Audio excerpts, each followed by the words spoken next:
مکڑی اور چھپکلی مارنے کا حکم۔ اویس مختار امریکہ سے پوچھتے ہیں، یہاں گھروں میں مکڑیاں بہت ہوتی ہیں جو جگہ جگہ جالے بنا لیتی ہیں، کیا گھر کو صاف رکھنے کے لیے مکڑیوں کو مارا جا سکتا ہے؟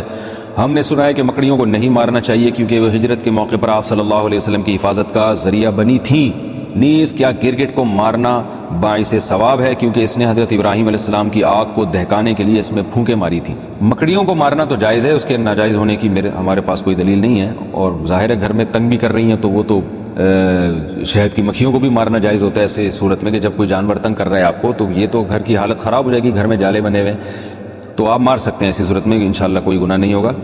رہا یہ مسئلہ کہ گرگٹ کو مارنا، تو صحیح مسلم کی حدیث ہے کہ آپ صلی اللہ علیہ وسلم نے فرمایا کہ چھپکلی کے بارے میں کہ جب آگ جلائی جا رہی تھی ابراہیم علیہ السلام کی تو چھپکلی اس میں پھونک مار رہی تھی اور اس آگ کو بھڑکانے کی کوشش کر رہی تھی۔ اس حدیث کا مطلب کیا ہے؟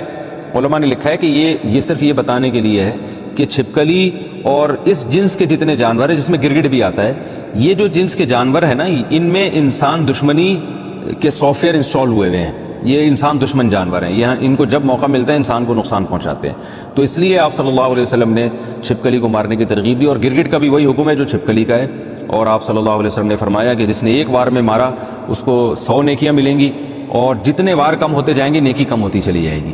وجہ اس کی یہ ہے کہ جانور کو جتنی کم تکلیف دے کے موت دیں گے وہ اتنا زیادہ ثواب ہے۔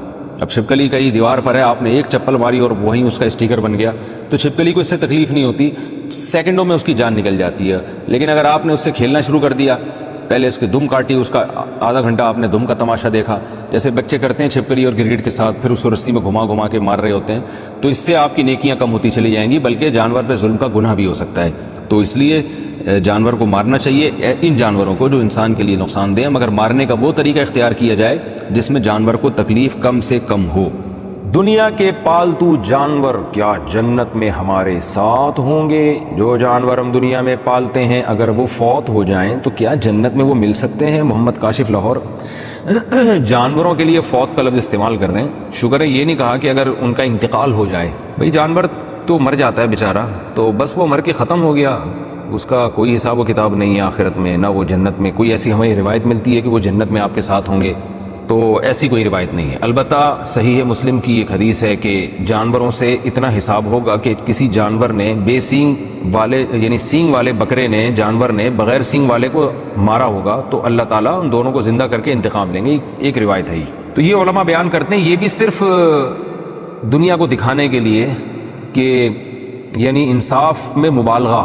ظاہر ہے سینگ والے جانور نے جب بغیر سینگ والے جانور کو مارا ہے تو اس کو تو جانور تو مکلف نہیں ہے شرعی احکام کا، لیکن اللہ تعالیٰ محض اپنی ایک قدرت دکھانے کے لیے کہ اتنا میں انصاف لے رہا ہوں، انصاف سے کام لے رہا ہوں کہ اس نے اپنے سینگ کا بھی اگر ناجائز فائدہ اٹھایا تھا تو اس کو بھی بدلہ ملے گا۔ تو اس کو مجازاً حساب و کتاب سے تعبیر کیا گیا ہے، حقیقت میں یہ حساب نہیں ہے، اصل میں انسانوں کو دکھانے کے لیے، تو اصل حساب تو انسانوں کا ہوگا، لیکن جانوروں کو پھر اگر اتنا حساب ہوگا بھی تو مٹی کر دیا جائے گا ان کو دوبارہ ہمیشہ کے لیے، نہ ان کے لیے جنت ہے نہ جہنم ہے، نہ کوئی جزا ہے نہ سزا ہے، جو اصول یہی ہے۔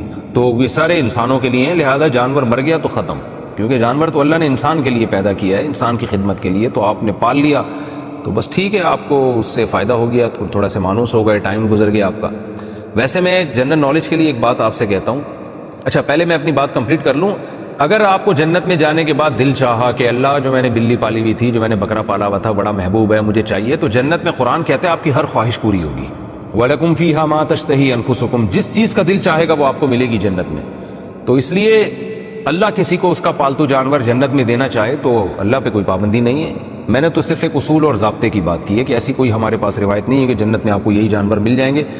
بہرحال اللہ ہر خواہش آپ کی پوری کرے گا، لیکن ویسے میں جنرل نالج کے لیے آپ کو ایک بات عرض کروں کہ جو ہمارے معاشرے میں کتے بلی پالنے کا جو رواج آ رہا ہے نا، یہ وہاں آ رہا ہے جہاں اولادیں نہیں ہوں، بچے روکے جا رہے ہیں، یہ نیچرل نہیں ہے۔ انسان کی انٹرٹینمنٹ کے لیے، اس کی تفریح کے لیے، اس کی آنکھوں کی ٹھنڈک کے لیے اللہ نے اولاد کی نعمت رکھی ہے۔ یَهَبُ لِمَن يَشَاءُ إِنَاثًا وَيَهَبُ لِمَن يَشَاءُ الذُّكُورَ، جس کو چاہتا ہے بیٹے گفٹ کرتا ہے، جس کو چاہتا ہے بیٹیاں گفٹ کرتا ہے، اور جس کو چاہتا ہے دونوں گفٹ کر دیتا ہے۔ تو بچے کیوں نہیں پالتے آپ لوگ؟ میں حیران اس پر ہوتا ہوں۔ میں کہتا ہوں جس گھر میں چھوٹا بچہ ہے نا، اتنی تفریح ہے اس گھر میں، اتنی انٹرٹینمنٹ کا سامان موجود ہے کہ اس کو کتے بلی پالنے کی ضرورت ہی نہیں ہوگی۔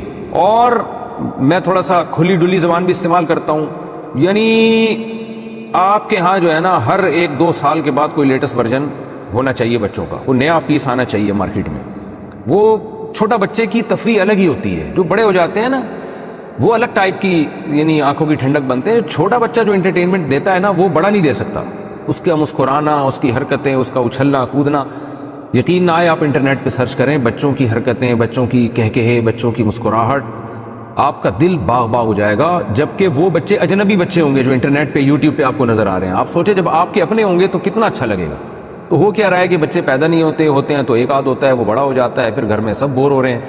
تو بچے کی گھر میں موجودگی یہ بہت ضروری ہے, پیرنٹس کے لیے بہت ضروری ہے. والدین کے لیے, ماں کے لیے, باپ کے لیے, دونوں کی صحت کے لیے بچے کا ہونا ضروری ہے. لوگ اکثر کہتے ہیں والدین بچوں کو پالتے ہیں. میں کہتا ہوں بچے جتنا والدین کو پالتے ہیں نا, والدین اتنا بچوں کو نہیں پالتے.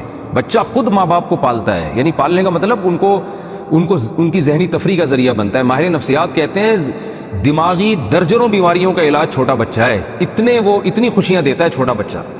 اور ہمارے ہاں آپ دیکھو کہ خام ایک غیر مسلموں سے آئی ایک چیز, جو نیچر سے ہٹ کر زندگی گزار رہے ہیں وہ ہمیں بھی نیچر سے ہٹا رہے ہیں. تو گھروں میں رونقیں ختم ہو گئیں. ہزار گز کے بنگلے ہیں اور دیواروں کو دیکھ کے جناب وہ میاں بیوی جو ہے نا دیواریں دیکھ کے خوش ہو رہے ہوتے ہیں. میں کہتا ہوں وہ چھوٹا گھر جو بچوں سے بھرا ہوا ہو اس میں زیادہ خوشیاں ہیں ان ہزار گز کے بنگلوں سے جس میں 2-3 افراد رہتے ہوں.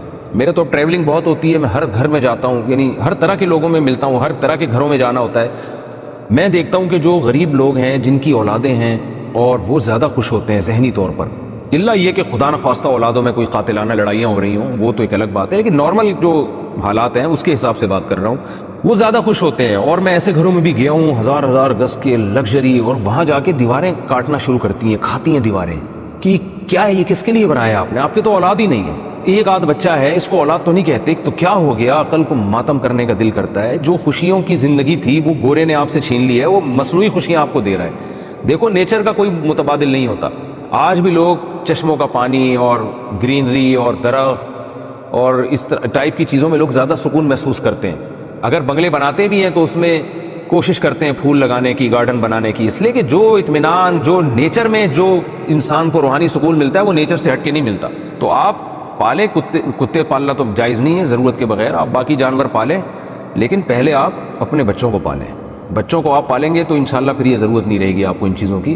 پھر بھی اگر پالنا ہے تو میں کہتا ہوں پھر بکریاں پالیں, گائے پالیں, بھینس پالیں, اس کا فائدہ بھی تو حلال جانور پالیں نا. بلی کا کیا فائدہ ہوگا آپ کو, بلی تھوڑا سا انسیت کرے گی آپ سے, ٹھیک ہے جائز ہے بلی پالنا بھی, تھوڑی سی مانوس ہو جائے گی, لیکن اس کا قوم کو بھی کوئی فائدہ نہیں ہے, آپ کو بھی کوئی فائدہ نہیں. اس کے بالوں میں بیماریاں بھی ہوتی ہیں, تو قوم کو بھی فائدہ نہیں. قوم کو بھی فائدہ ہے حلال جانور پالنے میں, بکریاں, بھیڑ, گائے, بھینسیں, یہ پالیں گے دودھ فائدہ ہوگا, آرگینک دودھ ملے گا آپ کو, آرگینک گوشت ملے گا آپ کو. دیسی مرغیاں پالیں گے, آرگینک انڈا ملے گا آپ کو. انڈے مارکیٹ سے شارٹ ہوتے جا رہے ہیں آرگینک انڈے, اور جو آرگینک کے نام پہ مارکیٹ میں بک رہے ہیں ان کا بھی کوئی بھروسہ نہیں ہوتا کہ دیسی ہیں بھی کہ نہیں ہے. تو پتہ نہیں کیا ہو گیا لوگوں کو, ہم سمجھ میں نہیں آ رہا. پولیس کے ذریعے بھی کوشش کر لی ہے سمجھانے کی, پولیس والوں کی سمجھ میں نہیں آ رہا, تو کیسے آپ کی سمجھ میں آئے گا. تو جانور پالیں مگر وہ جانور جو فائدہ مند ہیں. پیغمبروں نے بکریاں چرائی ہیں, تو ہم بھی گوروں کو دیکھ کے کتے پال لیں. کتا ضرورت کی چیز ہے. اگر آپ کو گھر میں حفاظت کے لیے کتا رکھنا ہے تو آپ 10 دفعہ رکھیں, جب حفاظت نہیں ہے